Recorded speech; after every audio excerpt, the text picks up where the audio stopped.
Então, vamos lá, gente. Isso aqui é o nítido caso de quê?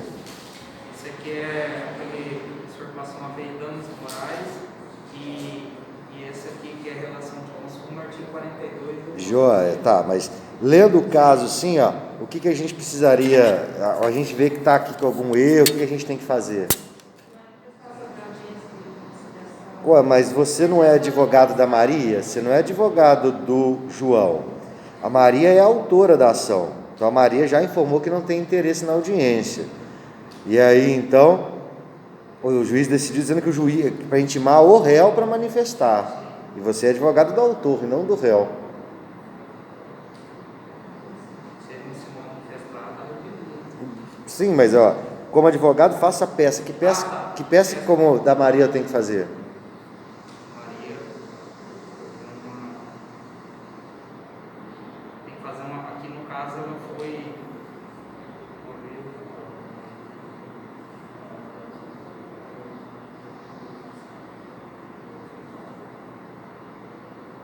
Você deferiu ao ônus e ele aceitou.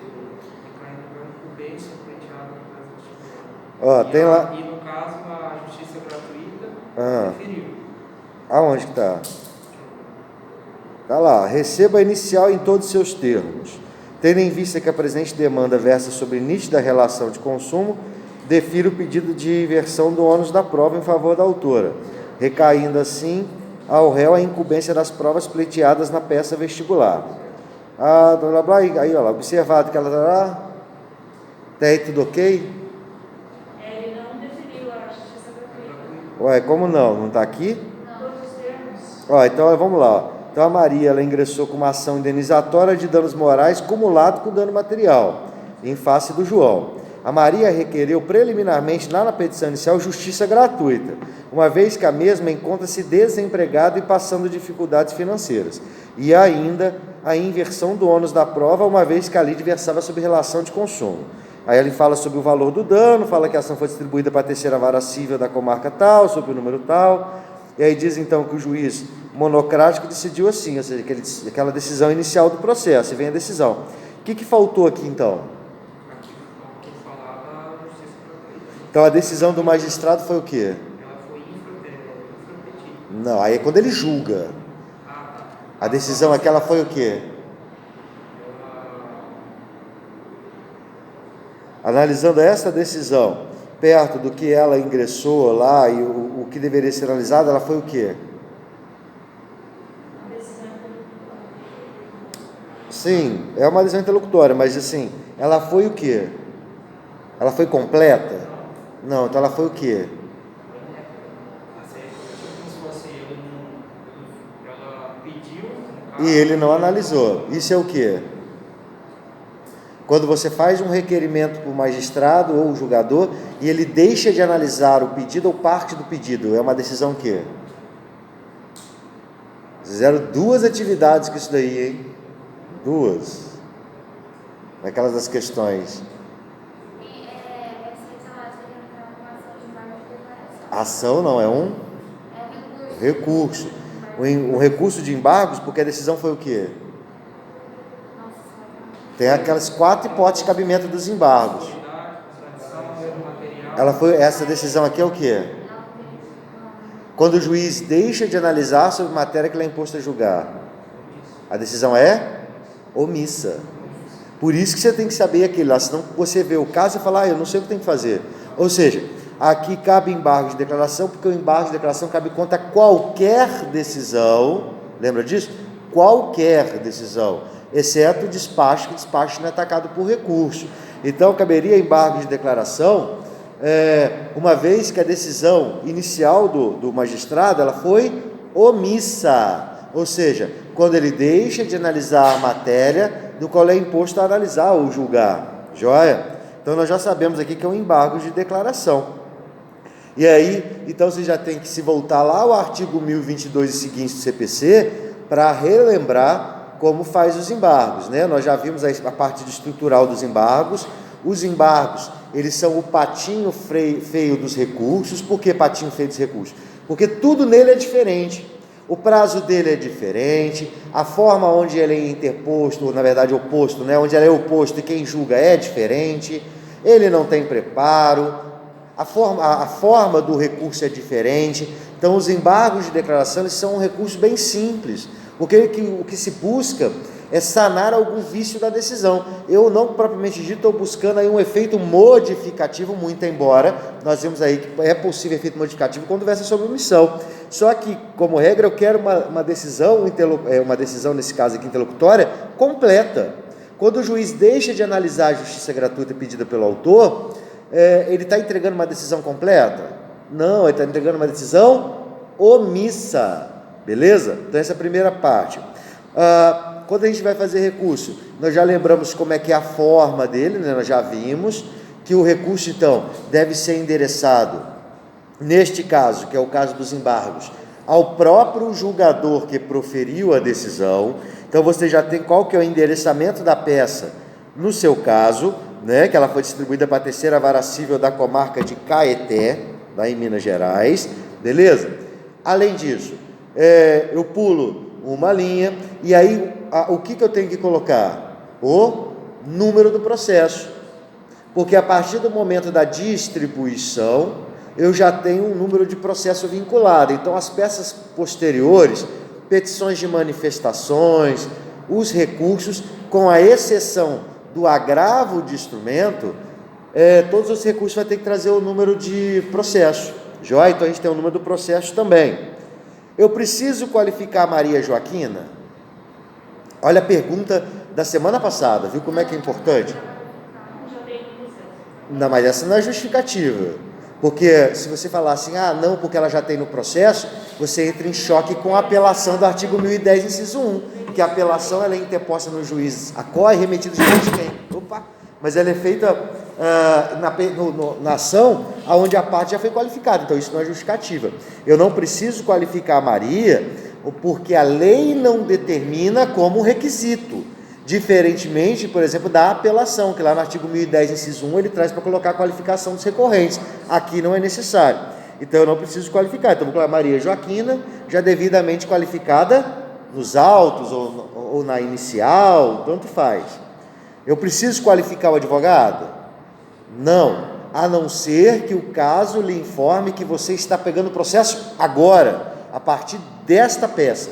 Se não for assim, eu já vou colocar através do seu advogado, já devidamente constituído, por uma vez que o advogado já foi, já está desde a inicial, assim a gente imagina, né? Que mais? Depois disso, eu tenho que localizar então, colocar então, já coloco lá, né, já devidamente constituído nos autos da ação, aí vem o nome da ação, ação indenizatória de danos morais cumulados com danos materiais, que move em face de João Carlos da Silva. Eu preciso qualificar o João Carlos? Não, eu não preciso, porque a incumbência da qualificação da parte é da própria parte. Então eu já devo ter a qualificação dele na inicial, mas mesmo assim lembra que a qualificação do réu deve ser a bastante para que ele seja citado, não é isso? Então, já devidamente qualificado na ação de danos morais acumulado com danos materiais que move em face de João Carlos da Silva, já devidamente qualificado, aí sim eu vou colocar, vem respeitosamente a presença de Vossa Excelência, com fulcro no artigo. Qual que é a hipótese de cabimento aqui? Não, cuidado, recurso, nós não pré-fundamentamos na matéria de mérito, nós fundamentamos na matéria do recurso.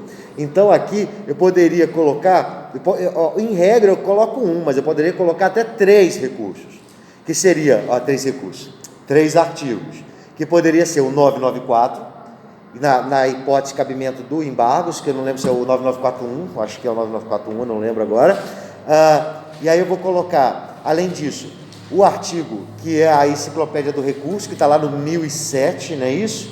Do CPC, me desculpa, 1003, né? Inciso 7. É o 994, inciso 1, não é isso? 4, né? Então eu vou pré-fundamentar esse recurso no 994, inciso 4, que é aquele sumário dos recursos dentro do CPC. Desculpe. Além disso, eu tenho lá no artigo 1003, né, lá no final do CPC, que ele traz lá sobre a questão dos prazos do recurso, 1003, né, 1003, inciso 7, que fala lá, excetuado os embargos de declaração, o prazo para interposição de recursos serão de 15 dias, é isso? É o Parágrafo 5º, foi o que eu disse. Então, lá no 1007, 5º, né, que vai dizer então sobre a questão do prazo, e por fim, o mais importante de todos, que não pode ser esquecido, que é o 1022, na sua hipótese de cabimento. Qual é a hipótese de cabimento de omissão? 1022, inciso 2. Exatamente. 1022, inciso 2. Qual é o verbo que nós utilizamos para recursos? Recursos. Interpor. Salvo embargos de declaração que nós usamos, opor.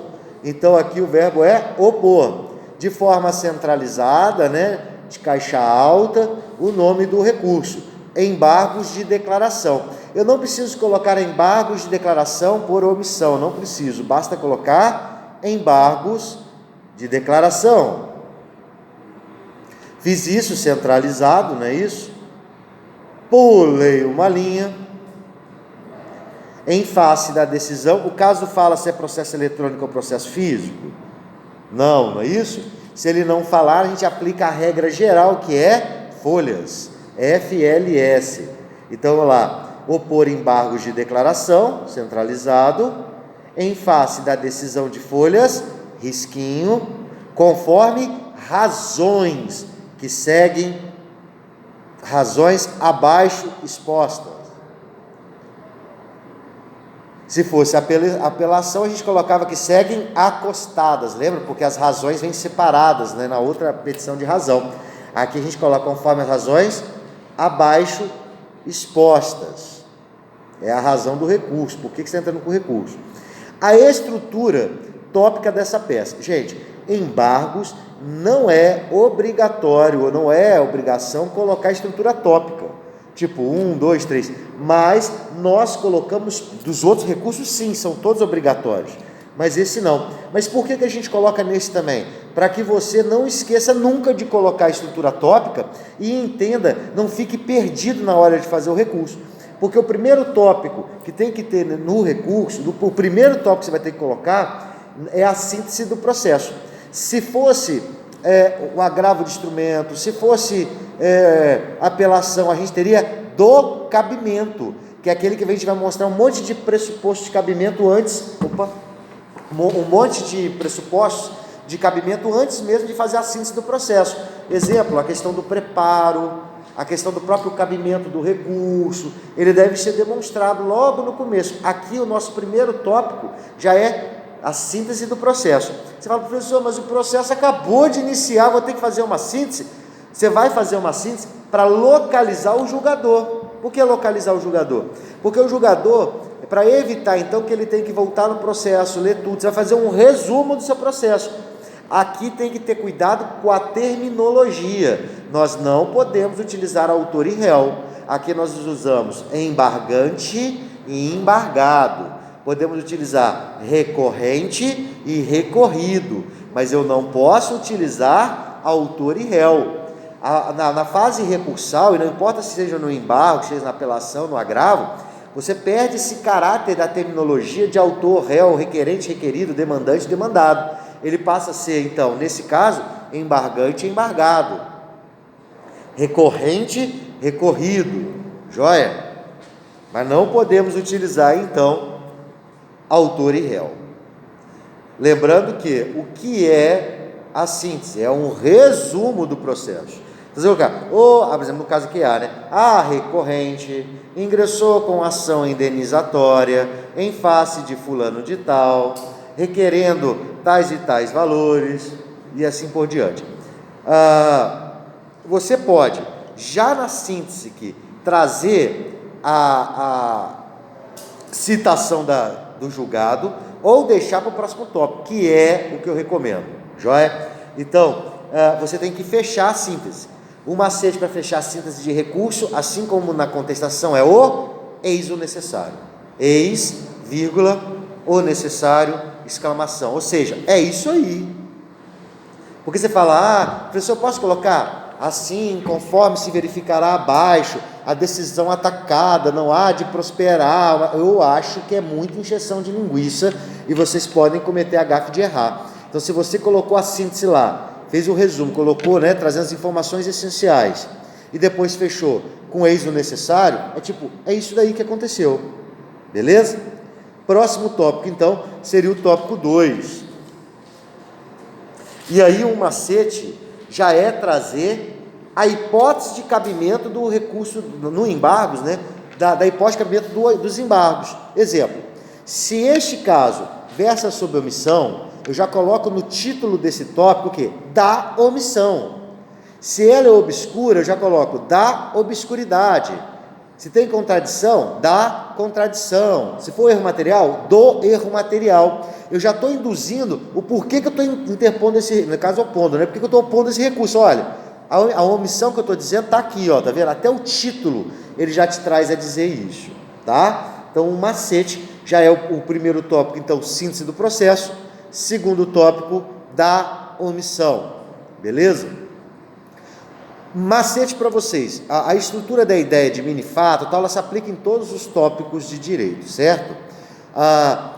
O macete para começar, o tópico da omissão, de recurso nesse caso, omissão, obscuridade, contradição, se aí você já mostrar o cabimento desse recurso. Como, professor? Exemplo, de acordo com o artigo 1022, inciso 2, os embargos de declaração são o recurso cabível para atacar decisões omissas. Isso é um macete para você demonstrar que esse recurso é o recurso adequado para o objetivo que se busca. Ou seja, olha, eu estou opondo o recurso correto, eu não estou entrando aqui com o recurso errado. Então esse é o macete para começar. Então você já começa lá, nos termos do artigo 1022, inciso 2, ou de acordo com o artigo 1022, inciso 2, exemplo, as decisões omissas poderão ser atacadas através dos embargos de declaração. Esse é um primeiro parágrafo, aí já pula para o outro. A decisão atacada é omissa uma vez que deixou de analisar o pedido de justiça gratuita realizada pelo autor, conforme se verifica abaixo. E aí o que você faz? Você faz aquele macetinho que eu ensinei para vocês. Vai lá para o meio da folha, calcula mais ou menos o meio da folha e você vai citar, então, a decisão do magistrado na íntegra, vírgula, tá? Você, por exemplo, não precisava colocar aqui, receba a inicial em todos os seus termos, tendo em vista que a presente demanda tal. Você não precisa colocar tudo isso, tá? Tipo assim, observado que o autor informou, o que você faria aqui? Você vai lá, coloca aqui, receba a inicial em todos os seus termos, e aí, olha só, tendo em vista que a presente demanda versa sobre nítida relação de consumo, defiro o pedido de inversão do ônus da prova em favor da autora. Tá vendo aqui que tem uma vírgula? O que você vai fazer aqui?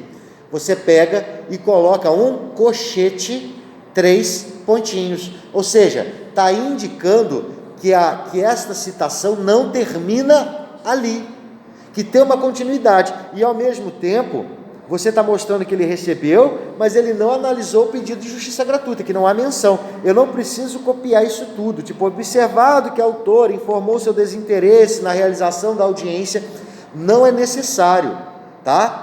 A não ser que tivesse mais de uma omissão, que isso às vezes pode acontecer. Imagina se ele tivesse sido omisso tanto na inversão do ônus da prova, tanto ainda na justiça gratuita. Joia? Pode haver. Então esse é o macete. Coloquei a citação então de forma recuada. E aí, se você, por exemplo, necessitar de grifar, neste caso, nós não fazemos assim, nos embargos. Mas exemplo, se fosse uma apelação, se fosse um agravo, o que você ia fazer? Vamos supor que onde ele escreveu, defiro, exemplo, a tutela de urgência, ou indefiro a tutela de urgência, você ia grifar o indefiro e tutela de urgência, para mostrar que aquela parte é a parte que você vai atacar na decisão. E lá no final, você escreve assim, depois que você colocou a reticência, o parêntese, o cochete e os 3 pontinhos lá, reticências, você coloca assim, grifos nossos, ou seja, você que está grifando aquele texto. Lá no texto original não tinha aquele grifo. Ou ainda, você pode colocar G.N. que é o que eu recomendo. Você não precisa nem escrever grifos nossos, só se você quiser, né? Você coloca G.N. Ou seja, você grifou o texto original. Joia? Então, quando nós usamos as aspas, vamos lá, em citações inferiores a 3 linhas no corpo do texto. Ou seja, vamos supor que se essa decisão fosse pequenininha, eu acho que aqui vai dar mais que 3 linhas. Eu acho que dá, na hora que você for escrever, eu acho. Por isso que eu falei fazer recuo também para meio que...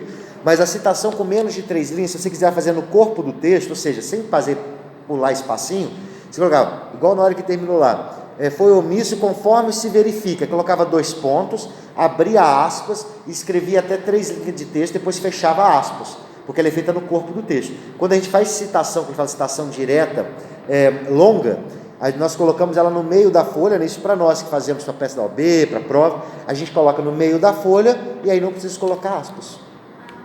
Joia? Beleza. Agora então, depois que você fez a citação, você vai colocar aquela frase bem clichê. Qual clichê? Aquela que eu falei até na nossa aulona lá sobre recursos, né? Macete para começar a atacar a decisão de juiz, de desembargador. Data máxima vênia, lembrando que o data máxima e vênia, ele é dentro de aspas, porque é latim. Você vê que aqui a gente nem usa palavras em latim, né? A gente não recomenda isso, mas este é um clichê necessário, tá? Se for feita no computador, você coloca em itálico, feita à mão, aspas, tá? Data de DATA mesmo, data máxima vênia, VENA, chapeuzinho circunflexo lá no E. Data máxima vênia, abre aspas, fecha aspas, né? E aquela frase clichê, o R. Magistrado não julgou com o acerto costumeiro. Então a data máxima vênia, o R. Magistrado não julgou com o acerto costumeiro. Olha que afago para o juiz isso. Tipo, você sempre julga certo, mas nesse caso você julgou errado. Por isso que eu disse que é um clichê, mas é um clichê necessário quando a gente faz recursos, tá? Você está dizendo, olha, você está respeitando o magistrado, você está falando data máxima vênia com respeito cabível, com a vênia, né, permitida. Ou seja, está falando, olha, com a vênia permitida, você não julgou com o acerto costumeiro. Então você coloca a data máxima vênia, o R. Magistrado não julgou com o acerto costumeiro. Aí você coloca uma vírgula aí, e agora você vai falar por que ele não fez isso. Aí você coloca, exemplo, uma vez que a decisão atacada foi omissa no que versa a respeito da justiça gratuita pleiteada pela embargante.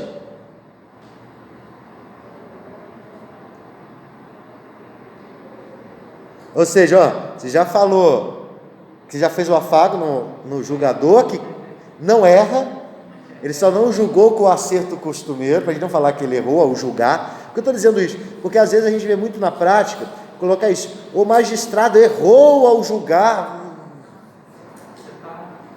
Então você está falando que, sabe, enfim, né? Lembrando, nós não somos submissos, mas é uma relação de respeito, né? Então, data máxima vênia, o R. Magistrado não julgou com acerto costumeiro ao analisar a decisão atacada, uma vez que o mesmo foi omisso no pedido de justiça gratuita realizado na petição inicial.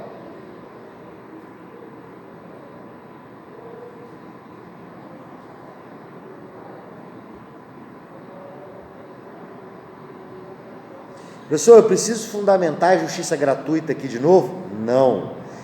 Ele não julgou, ele não indeferiu o seu pedido. Se ele indeferisse, aí sim, nós íamos interpor um agravo de instrumento e ia discutir a tese no tribunal. Mas aqui ele não negou e nem concedeu. Só a caráter de conhecimento para vocês, caráter de conhecimento, não levem isso a ferro e fogo, tá?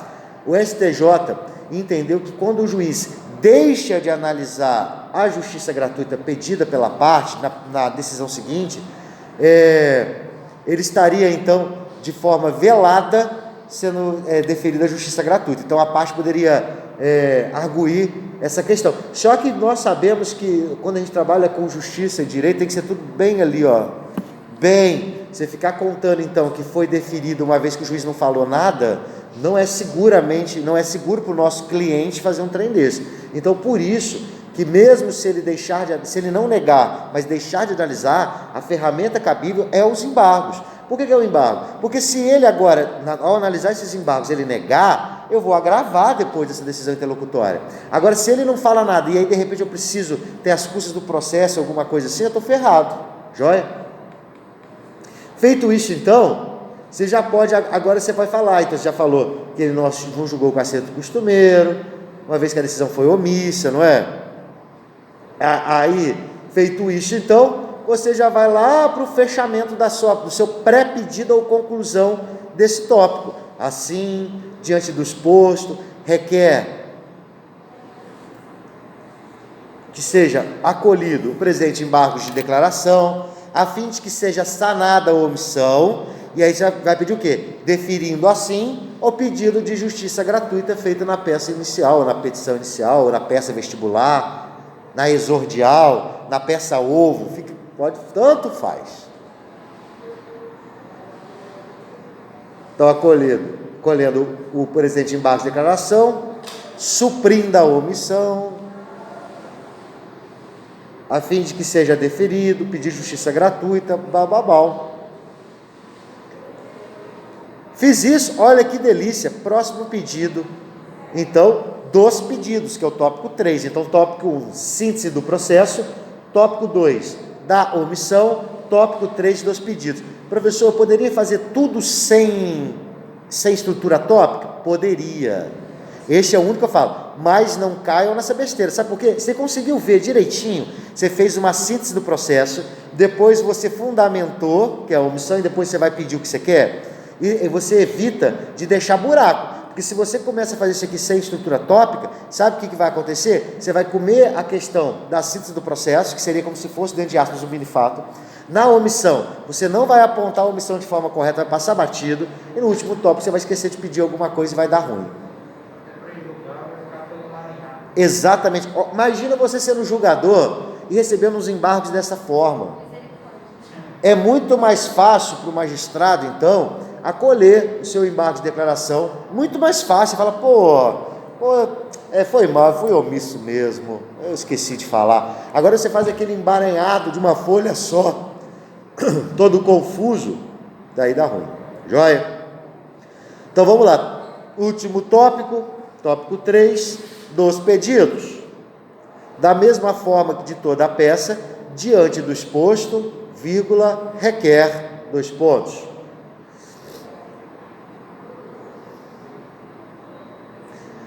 E aí, olha só, lembra quando a gente fazia inicial? Que é presente inicial,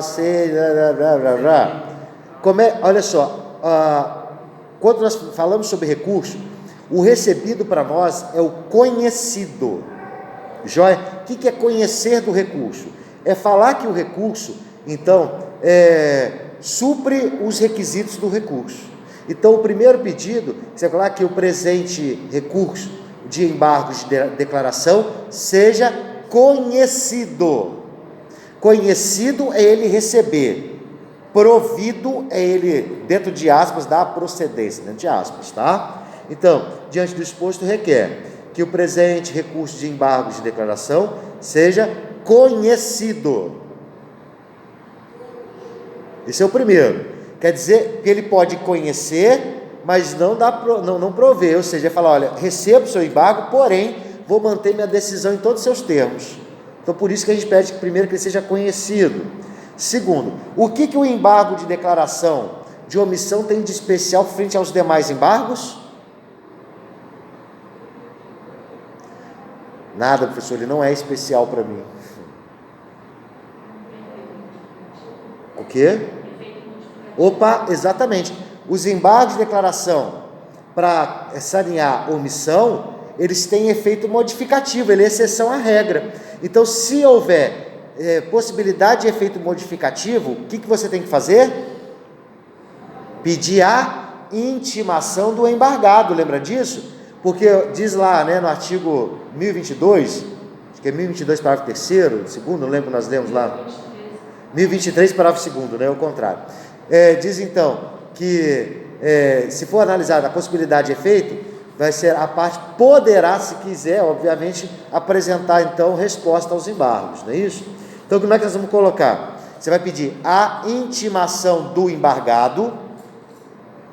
Próximo pedido. A intimação do embargado, vírgula, olha que interessante, para, querendo, a intimação do embargado para, vírgula, querendo, vírgula, a intimação do embargado para, querendo, apresentar resposta nos termos do artigo 1022, parágrafo 2º do CPC.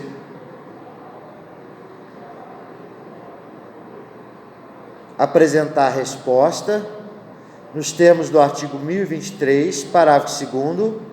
E aí você fala, ai professor, como é que eu faço? Vírgula, no prazo legal. Ai professor, eu não lembro qual que é o prazo. O prazo qual que é? 5 dias. Só que você coloca assim, no prazo legal. Aí você não tem risco de errar. Você fala, sei lá, se é 5, se é 15, pode colocar assim que não está errado. Só embargos que é 5, os demais todos são 15, tá? Você viu, olha só que interessante? Para, querendo. Isso quer dizer que a parte não é obrigada a se defender. Mais uma vez a gente vê que a ampla defesa em matéria de civil, ela é optativa, facultativa. Joia? E aí, o último pedido, você vai pedir então que seja acolhido o presente embargos de declaração, que seja acolhido o presente embargos de declaração, suprindo a omissão apontada. Então, eu hoje, hein? A Ana tá brava, hein? Que seja acolhido presente embargo de declaração, suprindo a omissão apontada,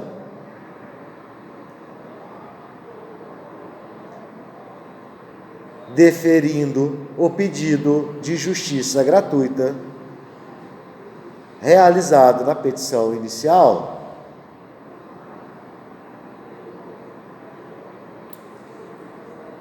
E aqui caberia para qualquer outra coisa. Você vê que a forma, os embargos, gente,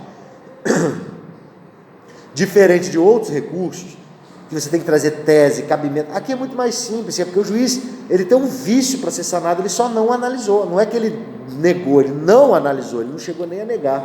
Joia? Fiz isso daí, fechamento clássico de peça. Nesses termos, pede deferimento, cidade UF ou local UF, data, risquinho, nome do advogado, OAB/UF, número. Pensa se não é um recurso mais fácil do que muito inicial que vocês fizeram. Muito fácil, né?